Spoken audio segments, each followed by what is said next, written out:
Hello ළමයි හැමෝම හොදින් කියලා හිතනවා. ඉතින් අද මම හිතුවා ඕගොල්ලන්ව එක්කගෙන යන්න කටාරවල තියෙන නැෂනල් මියුසියම් එක බලන්න. අපි බලමු මොනවද තියෙන්නේ කියලා.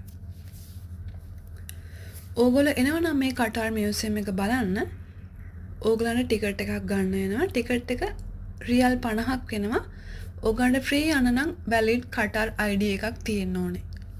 රියල් 50ක් ලංකාවෙන් රුපියල් 4000ක් වගේ වෙන්නේ.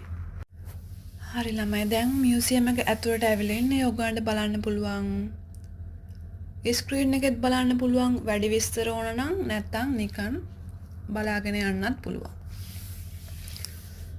අපේ රටවල් එක සංසන්දනය කරද්දී ළමයි ඇත්තටම අපේ රටවල ගොඩක් සම්පත් තියෙනවා අපිට අගයක් නැති වුණාට.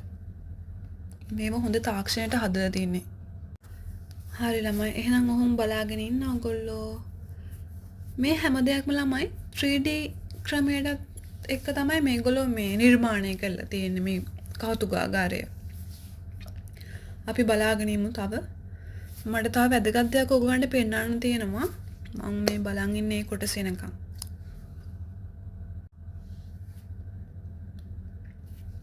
හැම දෙයක්ම ළමයි වැඩි විස්තර ඔයගොල්ලන්ට ස්ක්‍රීන් එක දිහා බලන් හිටියම දැනගන්න පුළුවන්.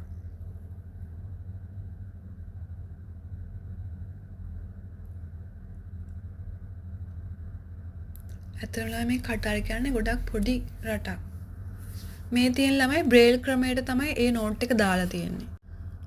ඇස් පේන්නේ නැති කෙනෙක්ට උනත් අත ගාලා බලලා තේරුම් ගන්න පුළුවන් විදිහටත් ඒගොල්ලෝ හදලා දිනවා. මේක හොඳ දෙයක් අපේ රටට උනත්. අපේ රටට අවශ්‍යයි මේ වගේ ක්‍රමයක්. ඉතින් හරි ලස්සනට අර ආකර්ෂණය වෙන විදිහට තමයි මියුසියම් එක හදලා තියෙන්නේ. ඕන කෙනෙක්ට ආසාවෙන් බලාගෙන ඉන්න පුළුවන් විදිහට කැටගරයිස් කරලා ලස්සනට හදලා තියෙනවා.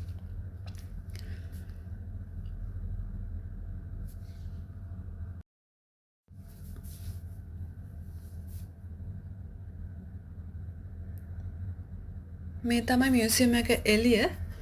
ඉතින් මම එළියට බැස්ස ඇතුලේ ඔක්කොම ඉවර වෙලා හැම එකක්ම වීඩියෝ කරලා නෑ ළමයි.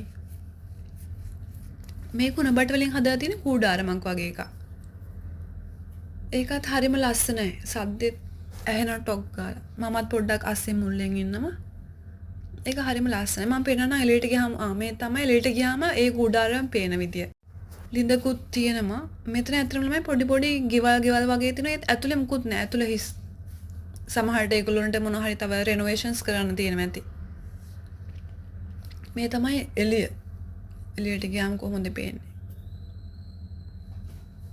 ලස්සනයි ළමයි ඇත්තටම හොඳ නිර්මාණශීලීව හදලා තියෙනවා මේ කෞතුකාගාරය.